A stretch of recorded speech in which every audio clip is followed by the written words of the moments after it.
1:11 മുതൽ നമ്മൾ സന്തോഷിക്കാൻ, നമ്മൾ ആനന്ദിക്കാൻ, ഈ സങ്കടങ്ങളിൽ കരയാതിരിക്കാൻ വേണ്ടി പൗലോസിലെ പറഞ്ഞിരുന്ന ഒരു വലിയ മരുന്നാണ്. കൊളോസ്സോസ് 1:11 മുതൽ സന്തോഷത്തോടെ എല്ലാം സഹിക്കുന്നതിനും ക്ഷമിക്കുന്നതിനും അവിടുത്തെ മഹത്വത്തിന്റെ പ്രാഭവത്തിനനുസൃതമായി സർവശക്തിയിലും നിങ്ങൾ ബലം പ്രാപിക്കട്ടെ. പൗലോസിലെ അനുഗ്രഹിക്കുകയാണ്. സന്തോഷത്തിൽ എല്ലാം സഹിക്കുന്നതിലും ക്ഷമിക്കുന്നതിനും ഈശോയുടെ മഹത്വത്തിന്റെ പ്രാഭവത്തിനനുസരിച്ച് സർവശക്തിയിലും നിങ്ങൾ ബലം പ്രാപിക്കട്ടെ. അടുത്ത വചനം ഉറക്കെ വായിക്കുക. 12.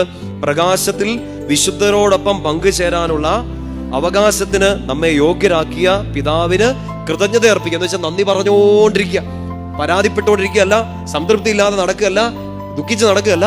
ഇതുവരെ നടത്തിയതിനെല്ലാം പിതാവിന് നന്ദി പറഞ്ഞുകൊണ്ടിരിക്കുക. പറഞ്ഞേ ഹല്ലേലൂയ. അടുത്ത വാക്യം ശ്രദ്ധിച്ചുറക്കെ വായിക്കണം. 13-ാമത്തെ വാക്യം. അന്ധകാരത്തിന്റെ ആധിപത്യത്തിൽ നിന്ന് അവിടുന്ന് നമ്മെ വിമോചിപ്പിച്ചു, അവിടുത്തെ പ്രിയപുത്രന്റെ രാജ്യത്തിലേക്ക് നമ്മെ ആനയിക്കുകയും ചെയ്തു. എന്ന് വെച്ചാൽ ഈ വിലാപം, ഈ കണ്ണുനീര്, ഈ ഇല്ലായ്മ, പട്ടിണി, ദുരിതങ്ങൾ, ദുഃഖങ്ങൾ, സങ്കടങ്ങൾ എല്ലാം ഉണ്ട്.